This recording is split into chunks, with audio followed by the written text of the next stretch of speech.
And welcome back to Hannity. Joining us now with more reaction to the Harvey Weinstein scandal and Hillary Clinton's hypocrisy, counsel to the president, Kellyanne Conway. You know, Kellyanne, I've watched these Hollywood phony hypocrites go after you and go after the first daughter and go after the first lady of the United States. Oh, Melania wore high heels to representing the country on her way to help serve people in Texas. And I'm watching how they've treated women, and then you see the Hillary aspect of this and the donations from Weinstein and the money from countries that practice Sharia. Is this now just the beginning of a real dialogue of issues we've been pointing out for a long time? Sean, it's clearly a continuation of the hypocrisy of Hillary Clinton and other so-called feminists like her. Why? Let's go back to the Oscars a few weeks ago. Can you imagine, for every unfunny political joke that was told, for every time the president's name was invoked, had we replaced that with Weinstein or rape or sexual predator, or if somebody actually had used her power on the stage? There were many so-called powerful, rich, successful Hollywood women accepting awards, giving awards. What if one of them, over these many, many years that this has been going on allegedly, what if one of them stood up in front of a live TV worldwide audience and said, you know what, instead of thanking my mother and my third-grade teacher and my producers and my agents, I'm going to tell you a story about what goes on here in Hollywood. And I'm going to do that now because when I was 22, I felt harassed and belittled and cornered. But now I'm double that age and quadruple that wealth, and I'm successful, and I want to save the next generation. Any woman out there who remains silent as the next generation suffered under this sexual predatory culture and this man, then they are complicit here, and they have no right to stand up and say that they speak for women. Now, let's be clear about something else.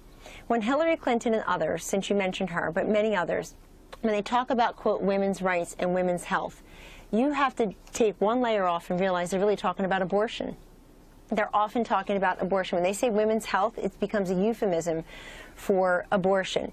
So when pro-lifers say, hey, you know, maybe it's not such a great idea to have an abortion in the 8th or 9th month, and they say a woman has a right to do what she wants with her body. Hey, folks, hey, ladies, a woman has a right to keep her body free from sexual predators who are allegedly threatening them if they don't comply, or dangling goodies, Hollywood goodies in front of them if they do comply.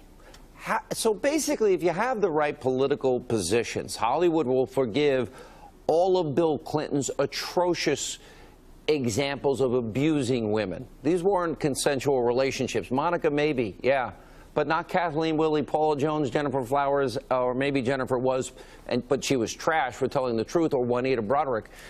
And we'll also forget Roman Polanski because he's such an oddist. And we'll forget that Hillary took all this money from all these countries, and they bought her silence because she never criticized the countries that donated so many millions of dollars to the Clinton Foundation, that abuse women the way they do and persecute gays and lesbians and Christians and Jews. Isn't that really the truth here? Isn't that the biggest hypocrisy in this? It is the truth.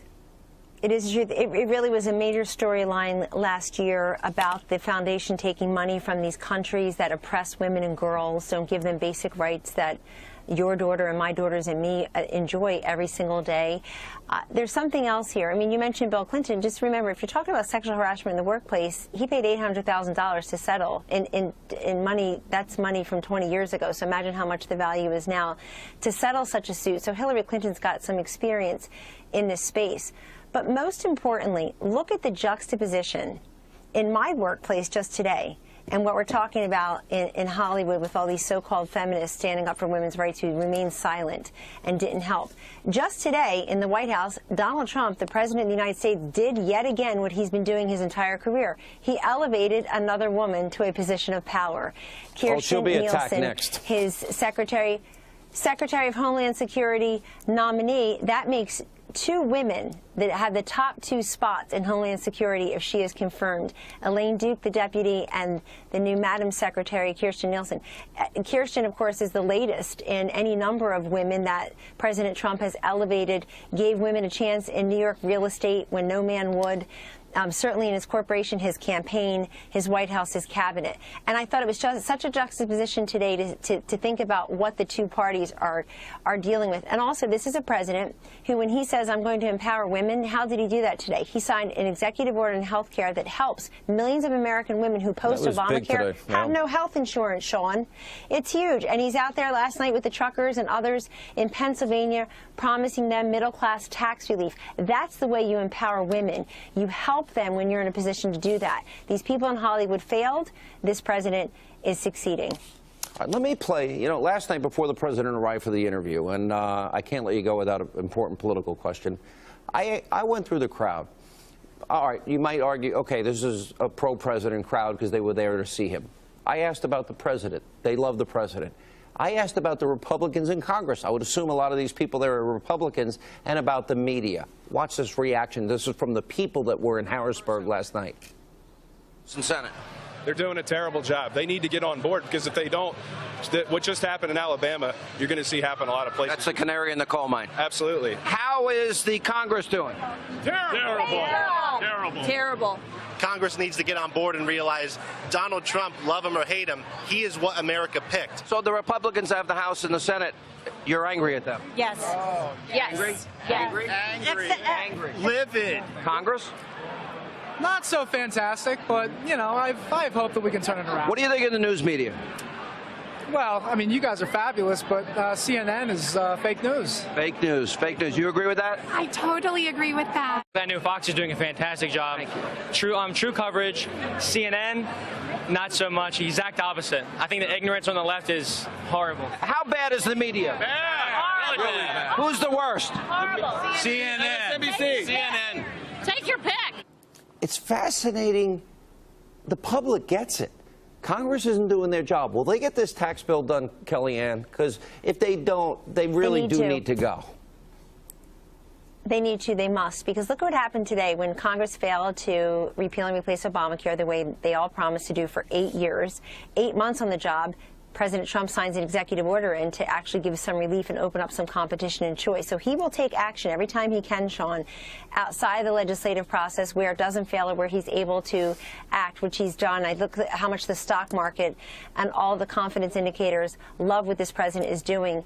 When it comes to tax reform, we're very hopeful that Republicans will make good on their own promises to their constituents to give middle-class tax relief, to make us more competitive, to keep the jobs and the wealth here in this country, and stop punishing our employers, and repatriate the $2.8 trillion that's legally parked overseas, give child care tax credit, expanded elder care tax credit, and also to do away with the marriage penalty, the death tax, all these legacy businesses. This is the way you help people. And when it comes to the media, I love the fact that General Kelly, our chief of staff today, took to the White House press room and took the case right to the media, basically said, you're lying. They are liars. You're lying. They do lie with regularity, and we pointed out. All right, Kellyanne, great to see you. And they don't need to. They don't need to. We're accessible. They just have to stop lying about Palace Intrigue. They can't He's doing help. a fantastic job. He has the president's It's like confidence. they're drug addicts. They're addicted to the lies now and their own conspiracy theories. But it doesn't help. It doesn't help the people. It helps the people to know what tax reform and health care reform will really do for them. That's going to help them. They see it clearly now. Yeah. All right. Oh, I agree. Kellyanne, good to Look see you. at the Thank approval you. ratings. All right, when we come back. All right, some NFL players warning they're going to keep this anthem controversy going even after what Roger Goodell said. We're going to tell you exactly what's going on, and we'll check in with Sheriff David Clark and much more straight ahead.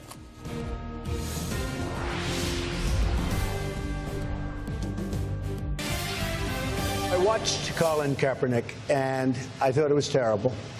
And then it got bigger and bigger and started mushrooming. And frankly, the NFL should have suspended him for 1 game, and he would have never done it again. They could have then suspended him for 2 games, and they could have suspended him if he did it a 3rd time for the season, and you would never have had a problem. But I will tell you, you cannot disrespect our country, our flag, our anthem. You cannot do that.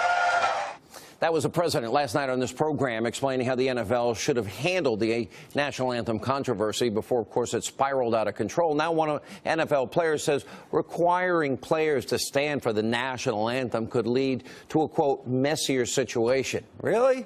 Here with reaction is America First Action spokesperson and senior advisor, former Milwaukee County Sheriff David Clark, civil rights attorney Darryl Parks. Darryl, they want to continue to lose revenue. ratings, sponsors, and piss everybody off by not respecting the men and women that fought, bled, and died for their rights to play football and get paid a lot of money, then they can self-destruct. Because I'm telling you right now, they keep it up in the NFL, it's going to have that result and more. So have at it. That's my attitude. I'm a Saturday football guy until this gets fixed. Well, without question, I don't think this issue has ever been about disrespecting the country, the flag, or the anthem, Sean. I think we are at a point now where we as a country... People died fighting under that flag. So let's cut the crap. And let's be honest with the American people. They bled and died fighting under that flag. That flag and that anthem deserve respect. And the NFL players that are doing this are not respecting those that fought for them. I think we're having two different conversations here. I think the message that Dave's trying to make is about the inequalities. It's time now that we find a way to have progress and to move from protest to progress and find a way to bring people together. That's what we need to do. You know what? We also need to find I might actually believe in sincerity, Sheriff. You know, not far from you, there's a city called Chicago, and it's Obama's adopted hometown, and 100 people died when he was president. He only mentioned it but a few times. 18,000 shootings in just the last 6 years of Obama's presidency. So I'm not completely inspired. There was a cause everybody should have jumped on. We scrolled the names of those people one day. Nobody's ever heard of those names. But they heard about Michael Brown and Freddie Gray and Trayvon Martin and the Cambridge police. Yeah, you're right. And President Trump is right on this as well. And everybody in America knows it. Look, it takes approximately 2 minutes and 12 seconds to sing the national anthem.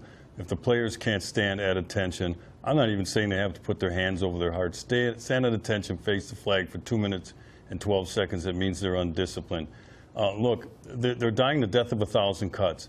And Roger Goodell has lost control of this thing, and now he's afraid. He's afraid that if he imposes a policy that they have to stand at attention and face the flag, that they won't do it. And then the question becomes, now what? But he let this thing spiral out of control. Look, the tail is wagging the dog here. The league has the authority. These aren't rights. Has the authority to set rules and procedures for their employees. Players are employees, but what we have right now is the tail wagging the dog. So until, you know, now I hear the owners are going to meet in Chicago to discuss, or they're going to meet in New York to discuss this, and I thought, what the hell is there to discuss? Stand at attention, face the flag, and give it some respect. This is about respect and decorum. You know what? You make such a great point. Darryl will give you the last word. You know what? The Dallas Cowboys weren't able to honor the slain officers in Dallas. You know what? Players that wanted to say on the 15th anniversary of 9/11, put on their cleats, 9/11/01, never forget. That violation of freedom of speech, nobody seemed to give a rip about. So let's cut this isn't a First Amendment issue, is it? This isn't about the oppression of Jerry Jones and the Cowboys. This is about rules. This is about simple, fundamental understanding and respect for the men and women that give us our freedoms. It's that simple to me. But, Sean, let me say this. I think it's also about the respect that these players deserve as Americans who respect the flag, but they have the right to protest. But also, they have the right to ask for a better America. They want to see equality. But the NFL won't let them honor. Wait a minute. Then why won't the NFL let the Cowboys honor slain officers? Why? Well, without question, I think my Dallas Cowboys. Well, I thought they had the right to do that too. Don't they have the right to honor the brave men and women that died in their city?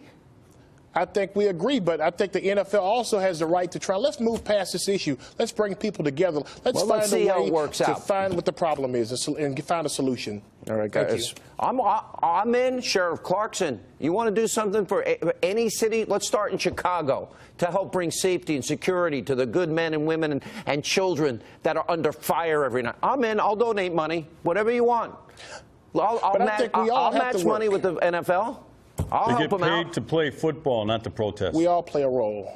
When we come back. They're men, and they have the right to fight for their rights, and that's what they're doing. Okay, fight for the rights of the cops. Fight for the rights to honor the 9/11 victims. Worst terrorist attack in history. Don't be a bunch of phony hypocrites with a double standard. When we come back and debate on Jimmy Kimmel. Oh, really, Jimmy? Let's go back in the video archives, Mr. Political Activist. Tommy Lara and Leslie Marshall next.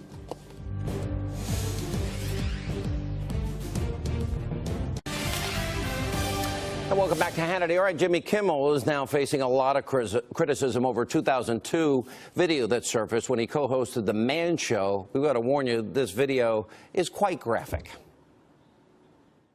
This game show is called Guess What's in My Pants. Now, I've stuffed something in my pants, and you're allowed to feel around on the outside of the pants. You have 10 seconds to then guess what is in my pants. You ready? Set. Go. It looks like. You should use two hands. Two hands. And he says later, you may want to kiss it. And by the way, one girl he did it to was 18 years old. Here to talk about this, Fox News contributors Tommy Lahren and Leslie Marshall. Tommy, I'll start with you. There's such hypocrisy here. Hillary, money from Sharia countries, all the money Weinstein gave to liberals, liberals ignoring the Clintons. As long as they have the right politics, they'll ignore all of Bill's sins of groping, fondling, touching, kissing. And in the case of Juanita Broderick, we know what she said. So there's such hypocrisy from them. Well, of course it is, and I think it's important for us to understand that the left is not pro-woman. The left is anti-Trump, and there's a big difference, as evidenced by their radio silence this week. Now, of course, they come out, they tweet their disgust, and Hillary said she was appalled. Really, Hillary? Were you really appalled? Were you appalled by Bill, too, because you stayed with him? I don't believe any of this. I want Hillary, Leslie, to give back the money that she took from Saudi Arabia and all these countries that oppress women, many that kill gays and lesbians, and that persecute Christians and Jews. Will you join me in calling for her to give back the money that she took from those countries that bought her silence? You know what's interesting, Sean, is everybody on the right tells me Hillary should shut up. You're not answering my question. I can hear it already. Just remember that you lost. No, I don't think she has to give back money that was given to a campaign by these countries because, one, although it's horrific what happens to women in Saudi Arabia, there is progress with women's rights in Saudi Arabia. Would you take the right to drive, money the right to vote. Would you take money from a country that tells women how to dress, women, you know, that can't travel abroad, that kills gays and lesbians, and you can't build a temple or a church? Would you take money from those people? That's a yes or no. I wouldn't be able to take money from. I'm on a witness stand. I can only say yes or no. That's right. It would depend on the country. I couldn't take money from France, could I? Because of the burqa. So I don't think it's fair to ask that in that context. To be really? Honest. Because they oppress women I couldn't systematically. I couldn't take money from France. You know, I almost sound like the liberal here, Tommy, because I'm saying I'm standing up for women. They're killing innocent people because of their sexual orientation, and they're persecuting people for religious reasons. And I'm saying that's blood money. Hillary, give it back. Where does Tommy Lahren stand? Well, I think that she should give it back, but I don't expect it. I don't expect much from Hillary at this point. I mean, she's peddling her books at Costco talking about women's rights. She lectures us on a weekly basis about misogyny, and she gives us the definition on stage time and time and time again. But then her spokesperson sends out a tweet about Weinstein. She doesn't give the money back, or she's going to give to charity, or she's going to do something with it. Again, Hillary, if you want to be out of the spotlight, be out of the spotlight. If you want to be in the spotlight and denounce people like Harvey Weinstein. We'd like to see you do it, but she won't do that because she's pro-Hillary, she's pro-Democrat, she's pro-whatever lines her pockets and the rest of the DNC as well. Yeah, I can't believe you won't say that they should give back that money, Leslie. I'll give you one last chance to redeem yourself. She doesn't need to give back money. And why, by the way, if she has to give back money to these countries, Sean, in all fairness, male or female, is she a hypocrite? Democrat or last Republican. Question. Is she a hypocrite? Well, wait a minute. I don't feel she's a hypocrite at all. Absolutely not. Absolutely not. She is not the perpetrator Elizabeth, here. Allegedly, I'm coming Harvey home. Weinstein is. Beam me up, Scotty. More Hannity after this. Thank you both. Welcome back to Hannity. So 2 years ago, I knew that Hollywood was, well, predictably boring. Their movies are formulaic, and they had a contempt for conservative Christian values. And you know what? I met with Kevin and Sam Sorbo, and we decided to do a movie. Just so happens that it is, at this time, it's going to be in theaters October the 27th. It's called Let There Be Light. You can take your whole family to it. Now, it highlights one man's journey, and it's something your entire family can enjoy. Take a preview.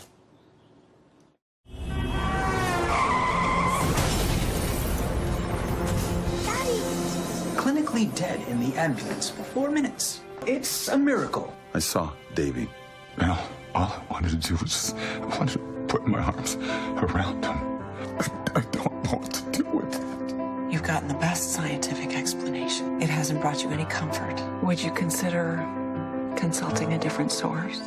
It opens in theaters October 27th. This will not insult your intelligence or values. I hope you'll think about watching it. Hannity.com for theaters near you. This show will always be fair and balanced when not the mainstream media. Kill Me's next. See you back here tomorrow.